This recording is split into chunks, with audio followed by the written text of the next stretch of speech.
தளபதி நெஞ்சில் குடியிருக்கும். தோழர்களே, தாய்மார்களே, உங்கள் அனைவருக்கும் தளபதி சார்பாக என்னுடைய முதற்கண் வணக்கத்தை தெரிவித்துக் கொள்கிறேன். தொகுதியில் பல்வேறு பிரச்சனைகளை சொன்னார். தேர்தல் மேலாண்மை பொதுச் செயலாளர் சொன்னார். தலைவர் முதலமைச்சர் ஆனவுடன் அந்த பிரச்சனைகளை அனைத்தும் தீர்த்து வைக்கப்படும் என்று சொன்னார். அது இன்னும் 70-75 நாட்களில் அந்த பிரச்சனைகளெல்லாம் கண்டிப்பாக தீர்த்து வைக்கப்படுவார் என்பதில் எந்தவித சந்தேகமும் இல்லை. இந்திய வரலாற்றிலேயே 1.5 மணி நேரம் 2 மணி நேரத்தில் ஒரு 10,000 அப்ளிகேஷன் விருப்ப மனுக்கு வாங்கினார்கள் என்று சொன்னால் அது தமிழக வெற்றி கழகத்தில் மட்டும்தான். விருப்ப மனு வாங்கிறதுக்கே இப்படின்னா நீங்கள் பார்த்தீங்கன்னா எந்த கட்சியிலையும் இது நடக்காது. வயசானவங்களை வர வேணாம், குழந்தைங்களை இட்டுக்குன்னு வர வேணாம், கர்ப்பிணி பெண்கள் வர வேணாம், பனையூர் அலுவலகத்துக்கு வேற வேணாம், நாங்கள் ஆன்லைன்லேயே விருப்ப மனு கொடுத்துட்றோன்னு சொல்கிற ஒரே கட்சி எது என்றால் அது தமிழக வெற்றி கழகம் மட்டும்தான். மற்றவங்க எல்லாரும் வாங்க வாங்க வாங்கன்னு கூப்பிடுவாங்க. ஆனால் ஏன் இதெல்லாம் நடக்கிறது என்று சொன்னால் தலைவர் மீது வைத்திருக்கத்தின் பாசத்தின் காரணமாக, அன்பின் காரணமாக இதையெல்லாம் நடந்து கொண்டிருக்கிறது. மக்கள் நம்பிக்கை வைத்திருக்கிறார்கள். 2 கட்சியை எல்லாத்தையும் பார்த்துட்டாங்க. ஒரு உன்னதமான ஒரு தலைவர், இளம் தலைவர் யார் என்று சொன்னால் அவர்தான் நம் தலைவர் தளபதி என்பது இந்த நேரத்தில் நான் தெரிவித்துக் கொள்கிறேன். கோவை மாவட்டம் சிறுவாணி நீருக்கு தனி சுவை உண்டு. அதேபோல் இந்த மண்ணின் அரசியலுக்கு எப்போதும் ஒரு தனி சக்தி உண்டு. அந்த சக்தியை இன்னும் பலமாக்கத்தான் கோட்டையை நோக்கி புறப்பட்டிருக்கிறார் தமிழகத்தின் முதன்மை சக்தி நம் தலைவர் தளபதி. அரசியல் என்பது சிலருக்கு பிழைப்பு, ஆனால் நம் தலைவருக்கோ அது ஒரு பொறுப்பு. மற்றவர்கள் அடுத்த தேர்தலுக்காக களம் இறங்குவார்கள், ஆனால் நாம் அடுத்த தலைமுறைக்காகத்தான் களம் இறங்குகிறோம். இன்று கூடியிருக்கும் இந்த மக்கள் எழுச்சியின் தலையெழுத்தை மாற்றப் போகும் புரட்சி. வெறும் கையை வீசிக்கொண்டு வாக்கு கேட்க வரவில்லை. கடந்த 30-32 ஆண்டுகளாக பல்வேறு நலத்திட்ட உதவிகளும் மக்களுக்கு சேவையாற்றி விட்டுத்தான் இன்று மக்களிடம் நேரடியாக தலைவர் தளபதி அவர்கள் ஓட்டு கேட்க வருகிறார். அது மட்டுமல்லாமல் கொரோனா காலத்தில் நாமக்கல் மாவட்டத்தில் ஒரு சகோதரிக்கு உடல்நிலை சரியில்லை, அவங்களுடைய கணவருக்கு. எப்படியோ அவங்க அந்த நாமக்கல்லில் பார்க்க முடியாது, நீங்கள் கோயம்புத்தூருக்கு பெரிய ஹாஸ்பிட்டலுக்கு இட்டுன்னு போய்ட்டுன்னு சொல்லி இங்கே அனுப்பி வச்சுட்டாங்க. அப்போ பார்த்தீங்கன்னா அவங்க இந்த கணவருக்கு, அந்த சகோதரியுடைய கணவருக்கு ஆப்ரேஷன் பண்ணணும். காலையில் 7 மணிக்கோ 8 மணிக்குள்ளார. அதுக்கு 15-16 பாட்டில் ரத்தம் தேவைப்படுது. அதனால் அதுக்கு நீங்கள் ஏற்பாடு செய்தால் மட்டும்தான் நாங்கள் ஆப்ரேஷன் பண்ணணும்னு சொன்னாங்க. அப்போது அவங்களுடைய மாமா, மச்சான், அண்ணன், தங்கச்சி எல்லாருக்கிட்டையும் அவங்க கேட்கும்போது எப்படி பாஸ் போட்டுன்னு வரணும், வண்டி இல்லை, பெட்ரோல் போட்டுன்னு வர முடியாது, நாங்கள் எப்படி வர்றதுன்னு அவங்க தவித்து கொண்டிருந்தார்கள். அப்போ நாமக்கல் மாவட்ட தலைவர் அவர்கள் என்னிடம் அதை சொன்னார்கள். நான் உடனே இங்கே இருக்க மாவட்ட செயலாளர், மாவட்ட தலைவர்களிடம் கோயம்புத்தூரில் சொன்னேன். சொல்லி 1 மணி நேரத்தில் 15 பேர் 16 பேர் ரத்தம் கொடுத்த ஒரு கட்சி தான் தமிழக வெற்றி கழகம். அதுவும் இந்த மண்ணின் மைந்தர்கள் என்பதை இந்த நேரத்தில் நான் தெரிவிச்சுக்கிறேன். அப்போ கொரோனாவில் வீட்டில் சும்மா தானே இருப்போம். அப்போ உடனே அந்த 16-17 பேருக்கும் எல்லாருடைய ஃபோன் நம்பரையும் வாங்கி நான் ஃபோனில் பேசும்போது ஆனால் எங்கள் வீட்டில் கூட எல்லாருமே சொன்னாங்க, நீ இந்த நேரத்தில் ஹாஸ்பிட்டலுக்கு போகிற, எதையாவது நீ கொரோனாவை பிடிச்சின்னு வந்துடாத அப்படின்னுட்டு சொன்னாங்கண்ணே. கண்டிப்பாக கொரோனா எங்களை பிடிக்காது.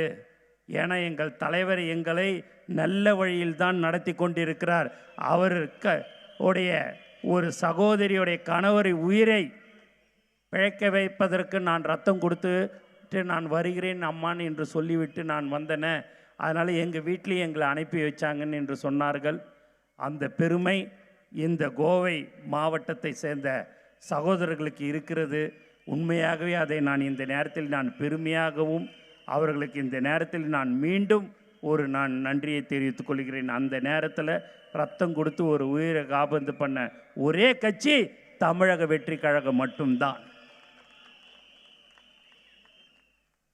கோவை மண்டலம் என்பது கோட்டையின் சாவி போன்றது.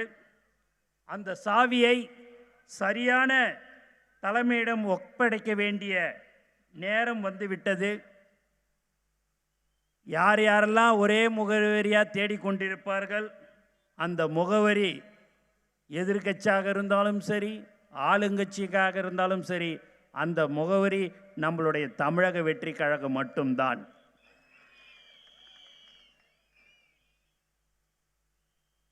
பதவிக்காக அடிபணிந்து செல்பவர் அல்ல நம் தலைவர்.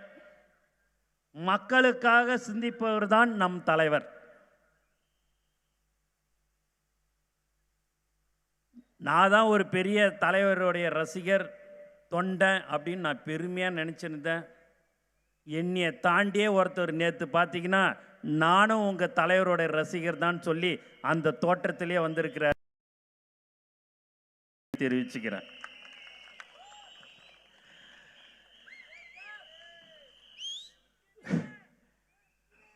உண்மையாகவே மதியானம் 3 மணிக்கே இந்த கூட்டம் ஆரம்பிக்கப்படும் என்று சொன்னாங்க. கொஞ்சம் ஃப்ளைட்டு கொஞ்சம் லேட் ஆகிடுச்சு. ஆனாலும் இவ்வளோ நேரம் காத்து கொண்டிருக்கிறார்கள் என்று சொன்னால் அதுதான் தலைவர் உடைய நம்பிக்கை நட்சத்திரமாக இருக்கும். இந்த அருமையான ஒரு கூட்டம். வரும் இடமெல்லாம் மிக சிறப்பான வரவேற்பு.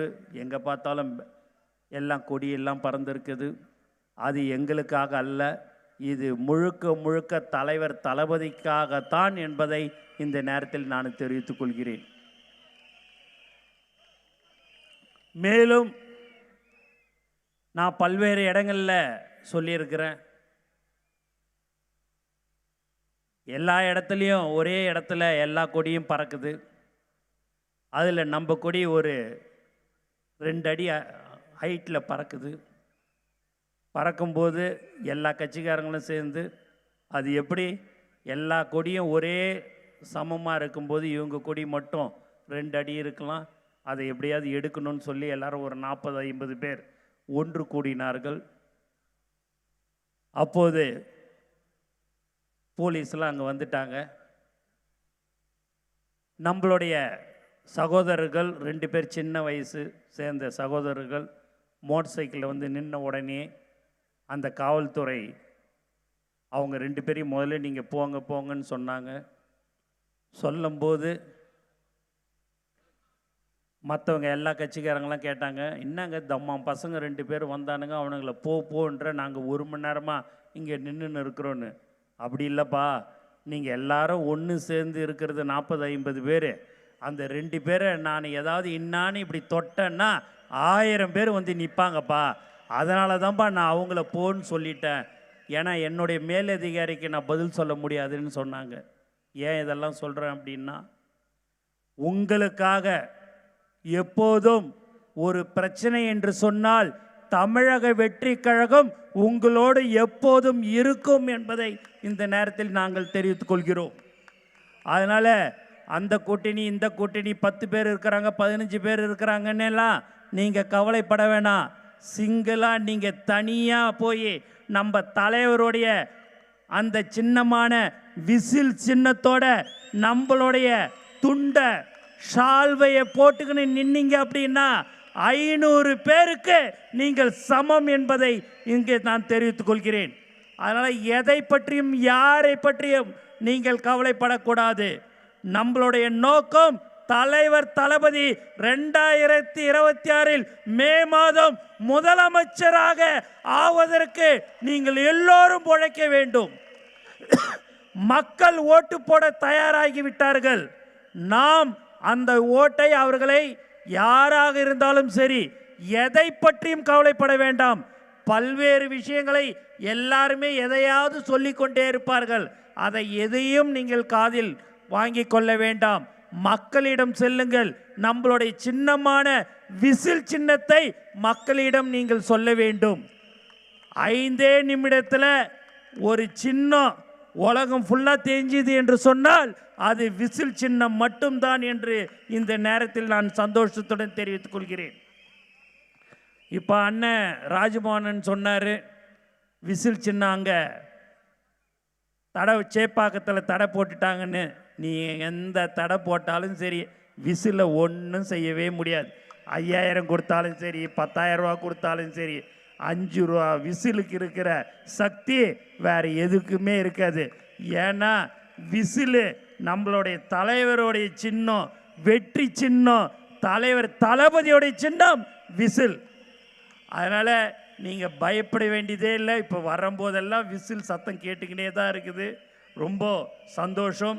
இங்கே வழக்கறிஞர்கள்லாம் வந்திருக்கிறீங்கன்னு நினைக்கிறேன். அந்த கோட்டோட பாதுகாப்பாக நாங்கள் டாக்டர் இதெல்லாம் தான் பார்க்கணுன்னு பார்த்தீங்கன்னா நீங்கள் இங்கே வழக்கறிஞரும் வந்திருக்கிறீங்க. உங்களுக்கும் இந்த நேரத்தில் நான் மனமார்ந்த வாழ்த்துக்களை நான் நன்றியும் தெரிவிச்சுக்கிறேன்.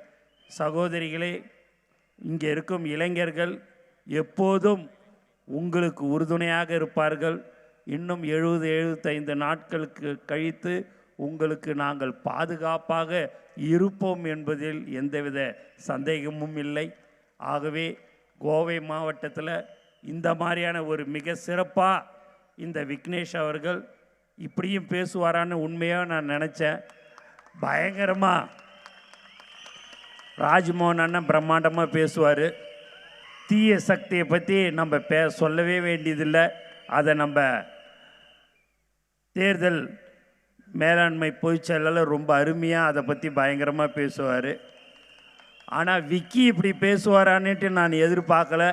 விக்னேஷ் ரொம்ப உண்மையாகவே அவருடைய பேச்சை நான் ரொம்ப ரசித்தேன்.